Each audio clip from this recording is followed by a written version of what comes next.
People who inject drugs and who share needles and syringes, but not just needles and syringes, other injecting paraphernalia such as spoons and filters are at greater risk of contracting hepatitis B. And much has been done to prevent the spread of hepatitis B among injecting drug users through targeted vaccination, particularly in the prison setting.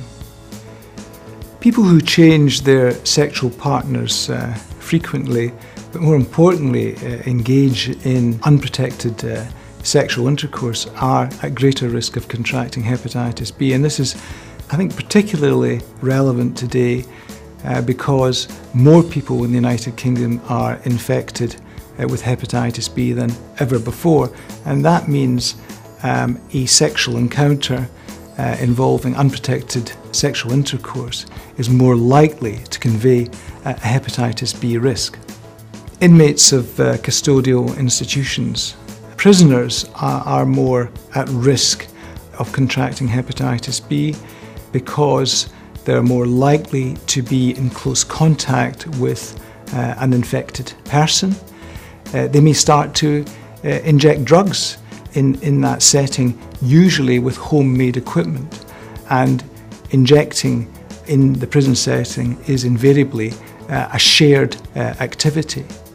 And finally, tattooing in prison using homemade tattooing kits has become increasingly common, and prisoners are at risk of contracting hepatitis B as a result of that.